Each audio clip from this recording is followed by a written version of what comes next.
deeply honored to attend their memorial service last year. In a horrific accident in November, the three officers were working to restart one of their motorcycles on the shoulder of a road when they were struck by a SUV, struck dead center, and all three perished from their injuries. Essentially, they perished immediately. This was a terrible tragedy. It shook the entire Palm Beach community like very, very few events I've ever seen. All of Florida mourned their loss, and today our entire nation joins in honoring these three incredible patriots taken from us much too soon, much, much too soon. To Doris, Cameron, Denise, Alexandria, and to all of those who love these brave men, we are deeply sorry for your loss and eternally grateful for their sacrifice, their great, great sacrifice, just respected by everybody. We'll never forget their legacy, and we will never forget the debt we owe all of these great law enforcement heroes who have given their lives to keep our community safe and make America strong again. We have so many unbelievable people in the police department and other departments, first responders, firemen, a lot of brave, incredible people. And I'd now like to ask my son, Eric Trump, to say a few words, followed by Congressman Brian Mast and Alexander Arnault, who's going to be giving out the medals. Then I'll present the medals of sacrifice. Thank you very much, everybody. Thank you for being here, too. Thank you. Please. Mr. President, thank you very much. My father and I attended that funeral that day, and I can't tell you how moving that experience was. And one simple question was asked: why is there no medal of valor, medal of sacrifice that commemorates law enforcement officers, first responders who have fallen in the line of duty? And Congressman Mast, he was there with me that day. He was with my father, and we said, we're going to take care of this problem. We're going to get involved. And the first call that was made was to the great Arnault family who owns Tiffany's, and they said, without hesitation, that they'd be honored to design something absolutely beautiful that's a tribute to these incredible officers, these incredible EMS responders. And here we are, roughly 6 months later, with something that's truly beautiful. I want to thank the Tiffany's family, the Arnault family, for all the work they put in their entire team. I can tell you this has been a nonstop effort. I want to thank the Congressman. Without the Congressman, his staff, we would not be here today. I want to thank the President for allowing us to do this. It's such an important mission. This medal is going to be given for hundreds and hundreds of years to come. And last but not least, I want to send, on behalf of this entire nation, on behalf of our entire family, the incredible families of the Palm Beach Sheriff's Office and your incredible families. They made the ultimate sacrifice, and know that we all appreciate their dedication. Many of us knew them, have met them, and we love them very much, and I'm sure they're missed. But today, hopefully, this is a great tribute to them, and I know, because of our wonderful President, that this medal will be given out for many years to come. Thank you very much.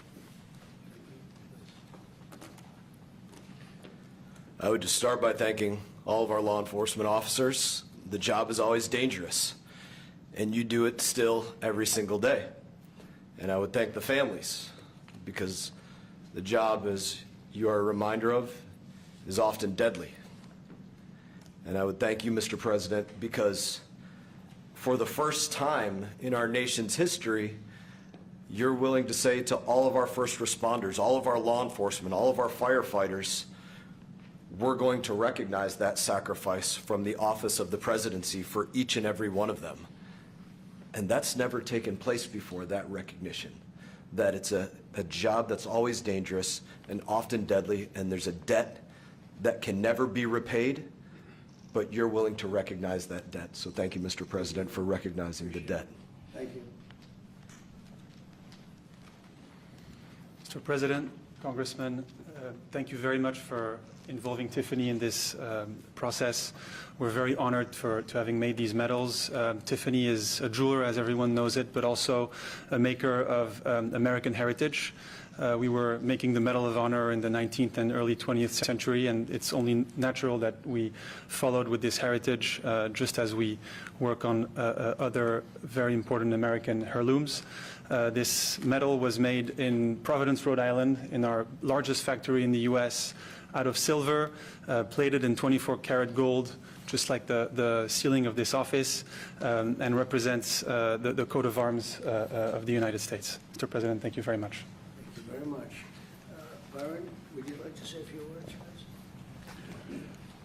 please? First, to be brief, to the families, we are so sorry for your sacrifice, but your officer from your family represented not just Palm Beach County, but the United States with honor.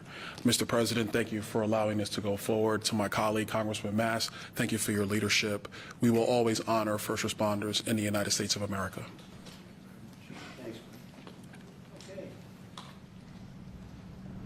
So,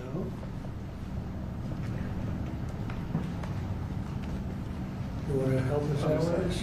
You're the one that made it. That's beautiful.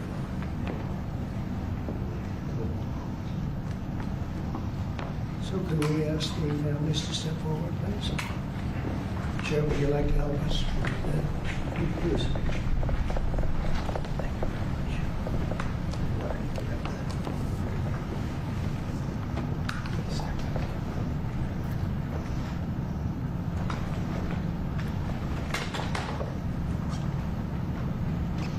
First families. Thank you, sir. I appreciate it. Thank you very much. Thank you very much. Take care of yourself. Thank you very much. Sure thing. Always stay right over here. Okay.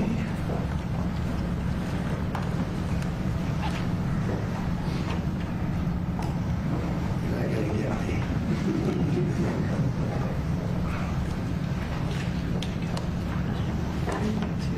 Oh, thank you. That's right.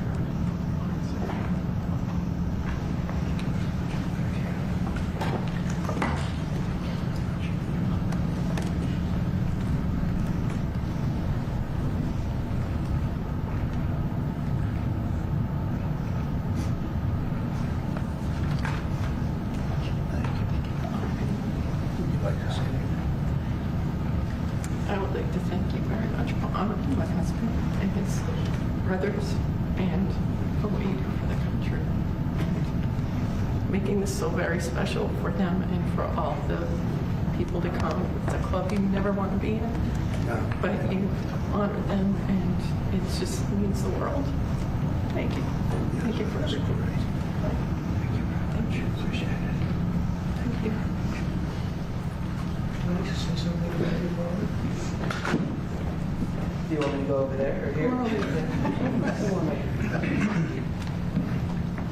To the I viewed my dad as Superman, someone my whole life you look up to. He's an amazing guy, and it's horrible that this happened to all three families. But I'm glad that something was done about it, and we got represented, and everyone in the future will be. So, thank you. Thank you very much. Be great, Brad. Thank you.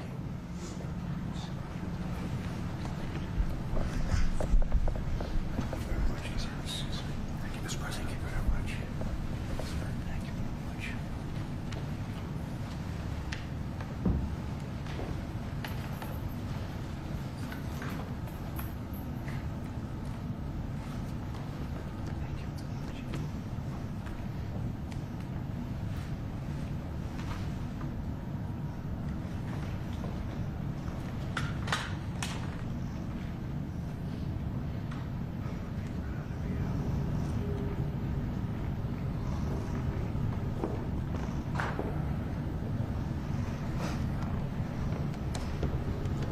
Would you like to say anything to us on behalf of the force?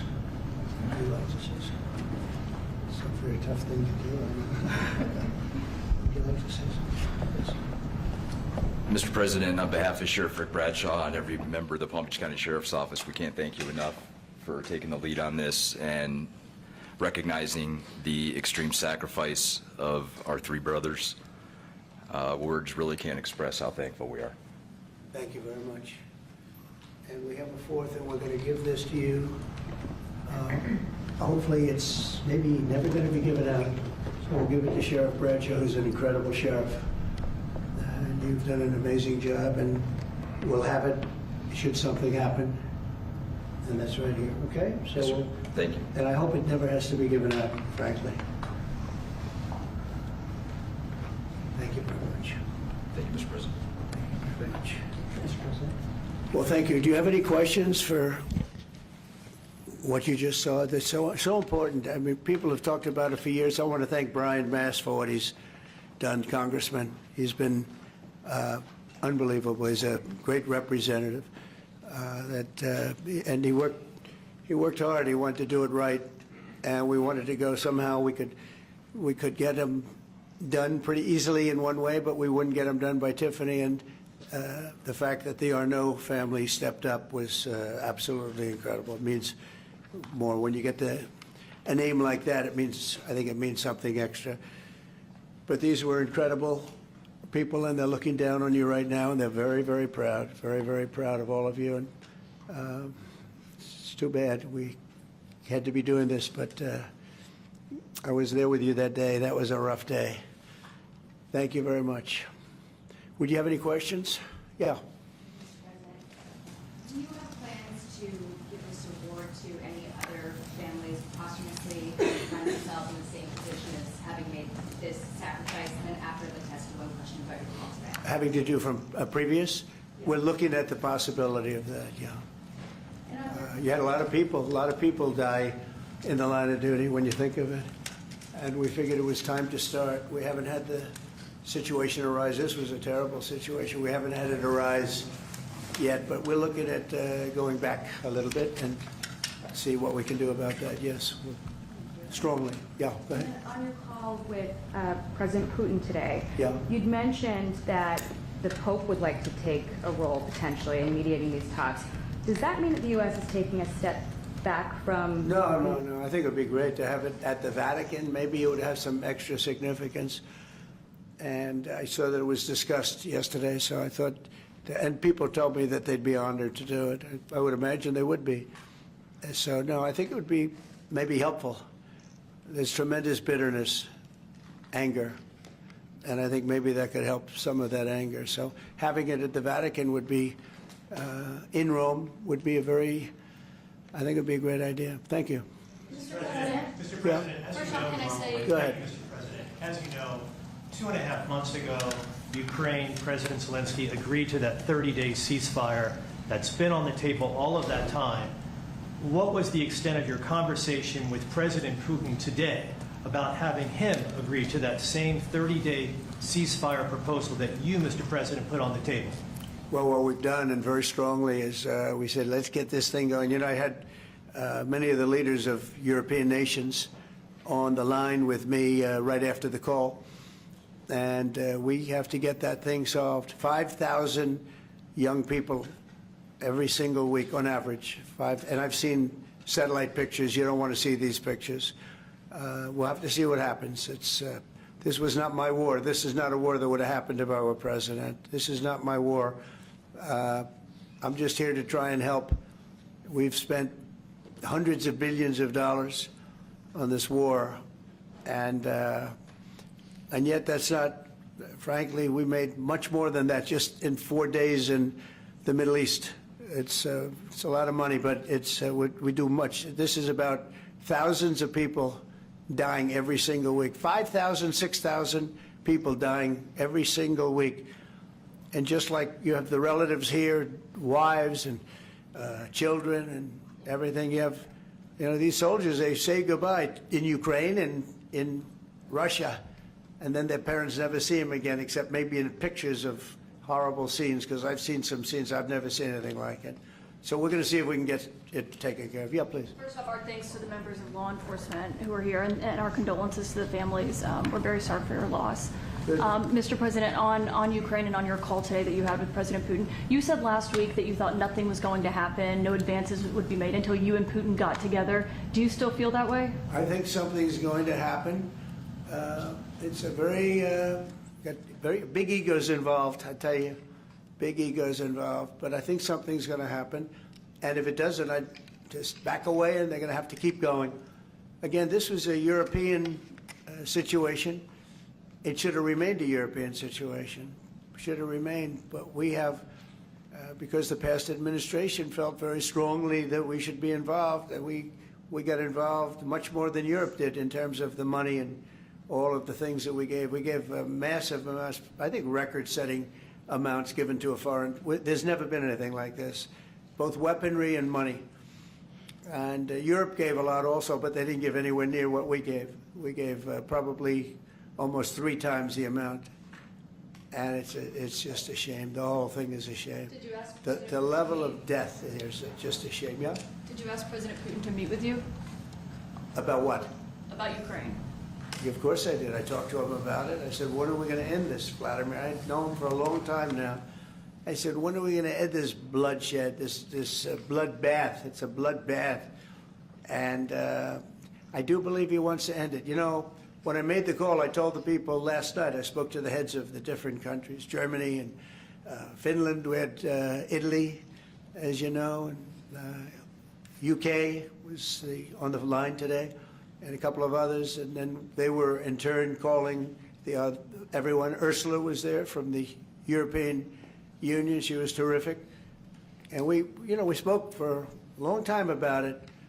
And they got a problem. It's a big, big problem. It's a terrible war. It's a very hard to extradite themselves away from what's taken place over there. The amount of anger, the amount of hate, and the amount of death. It's very hard, very tough situation.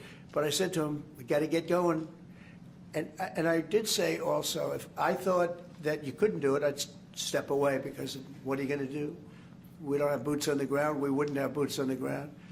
But we do have a big stake, and the financial amount that was put up is just crazy. It's crazy. This isn't for us. This is for somebody else. The amount of money that we put up is record-setting. There's never been anything like this. And that includes weapons. Never been anything like this. Yeah, please. Mr. President, on the medal, how far back do you intend to look to consider for the recipients? And then on your call today, if Putin ultimately proves to be the obstacle to peace, is further arming Ukraine on the table at that point? Well, we'll look. I mean, we're going to look. I hope that, I like to think positively, frankly. I just can't believe that they allow this to continue. This would have never happened if I were president, and most people admit that. It would have, and it didn't happen for 4 years. And October 7th would have never happened either. That's the attack on Israel. That would have never happened. So sad, a lot of things wouldn't have happened, but so sad to see it. No, I think that there's a good chance we can get this done. I believe Putin wants to do it. Now, if I thought Putin didn't want, I mean, that's what I do. My whole life is like deals, one big deal. And if I thought that President Putin did not want to get this over with, I wouldn't even be talking about it, because I'd just pull out. What did you hear that gave you confidence that he does want peace versus buying time? I think he's had enough. I think he's had enough. This has been a long time. This has been going on for more than 3 years. When you think, right? It's been going on for a long time. Yeah, please. Oh, thank you, Mr. President. When you implored him to stop previously, Vladimir stopped on social media, and he didn't. He just continued. I'm curious, did you bring that up with him in your phone call today? You have to talk about. Sorry. You previously on Truth Social implored President Putin to stop. You wrote Vladimir stop, and he didn't stop. Quite the contrary. I'm curious, did you bring that up on your call with him today? No, I didn't bring that up. But I did say, it's time. You got to stop this thing. And I believe he wants to stop. Look, I would be, I think, very able to tell whether or not he wanted to or what. I thought there was a very good chance, like a 50-50 chance, that he would say, I want to take the whole thing. I didn't know what he was going to say. And then they have a different kind of a problem. But I believe he wants to stop. You Sure. twice just now about backing away or walking away if it looks like it's going to be an intractable problem. Do you have a red line in your head of what would cause you to back away? And Yeah, in my head, but not something I'm going to announce. But yeah, definitely in my head I do. What Yeah. exactly would that look Because like? this isn't our war. This is not my war. This is not the war. I mean, we got ourselves entangled in something that we shouldn't have been involved in. And we would have been a lot better off, and maybe the whole thing would have been better off, because it can't be much worse. It's a real mess. It's a death trap. In what So I think that, yeah, I would say I do have a certain line, but I don't want to say what that line is because I think it makes the negotiation even more difficult than it is. Yes, please. Mr. President, thank you all for your sacrifice. I'm so sorry for your loss and everybody. You mentioned the bloodbath you want to see end in Ukraine. You mentioned that you believe Putin wants peace, but he just attacked Ukraine yesterday. So what makes you think that he wants peace? Well, he's in a war, you know. Nobody said don't. It's they're fighting, they're attacking each other, and people are dying all the time. He's in a war. He's fighting a war. Nobody said he was going to stop. I think, is it terrible? Yeah, it's terrible. I think it's terrible. Can you wait on President Biden? Yes. President Biden was diagnosed with cancer before, and then I'm asking about reconciliation. Why haven't you increased the sanctions on Russia yet? Well, because I think there's a chance of getting something done. And if you do that, you can also make it much worse. But there could be a time when that's going to happen. Yep. Mr. President, Who's going to say with the ratings downgrade from... Do you want to respond to President Biden being diagnosed with cancer? Are you going to call your predecessor? I think it's very sad, actually. I'm surprised that it wasn't, you know, the public wasn't notified a long time ago, because to get to stage 9, that's a long time. I just had my physical. You saw that. You saw the results of that particular test. I think that test is standard to pretty much anybody getting a physical, good physical. We had the doctors at the White House and over at Walter Reed, which is a fantastic hospital. I did a very complete physical, including cognitive tests. I'm proud to announce I aced it. Got them all. I got them all right. You proud of me? Yes. Your husband would be proud of me for getting them all right. It's a little risk. If I didn't get them all right, these people would be after me. It would be not a good situation. But I think, frankly, anybody running for president should take a cognitive test. They say it's unconstitutional, but I would say in that particular case, having a cognitive test wouldn't be so bad. But when you take tests, medical, as a male, that test is very standard. I don't know if it's given to everybody, but it's given just about. And it takes a long time to get to that situation. Now, I think, to get to a stage 9, I think that if you take a look, it's the same doctor that said that Joe was cognitively fine. There was nothing wrong with him. Well, he said, if it's the same doctor, he said there was nothing wrong there, and that's being proven to be a sad situation. And the auto pen is becoming a very big deal. The auto pen is becoming a big deal because it seems like that maybe was the president who ever operated the auto pen. But when they say that that was not good, they also, you have to look and you have to say that the test was not so good either. In other words, there are things going on that the public wasn't informed, and I think somebody's going to have to speak to his doctor, if it's the same, or even if it's 2 separate doctors. Why wasn't the cognitive ability, why wasn't that discussed? And I think the doctor said he's just fine, and it's turned out that's not so. It's very dangerous. Look, this is no longer politically correct. This is dangerous for our country. Look at the mess we're in. You're talking about all these questions on Ukraine and Russia that would have never happened. As an example, if I were president, it would have never happened. The other thing is you have to say, why did it take so long? I mean, when this takes a long time. It can take years to get to this level of danger. So it's a very, very sad situation, and I feel very badly about it. And I think people should try and find out what happened, because I'll tell you, I don't know if it had anything to do with the hospital. Walter Reed is really good. They're some of the best doctors I've ever seen. I don't even know if they were involved, but a doctor was involved in each case. Maybe it was the same doctor, and somebody is not telling the facts. That's a big problem. President Zelensky of Ukraine says the Ukrainians are ready for a ceasefire, they're ready for peace negotiations. In your mind, is Ukraine doing enough to get this peace? I'd rather tell you in about 2 weeks from now, because I can't say yes or no. I think, look, he's a strong person. Zelensky, a strong guy, and he's not the easiest person to deal with. But I think that he wants to stop. He's, not. It's a very bad thing that's happening over there. I think he wants to stop. But I could answer that question better in 2 weeks or 4 weeks from now. I hope the answer is that he wants to get it solved. I want to thank everybody very much, and on behalf of the United States of America, we greatly honor your family and your friends, and everybody that had to suffer so much. But you have some three great men that are looking down on you, and they're very proud right now. They're very proud. This is the Oval Office, and they're a big part of it now. They're a part of the Oval Office, the White House. And thank you all very much. Thank you. Thank you, Sheriff Cummings. Thank you very much, everybody. Thank you.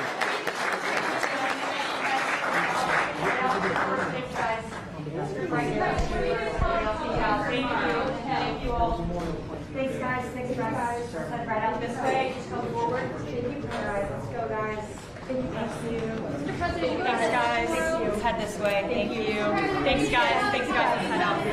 Thank you. Thanks, guys. Let's go right out these doors.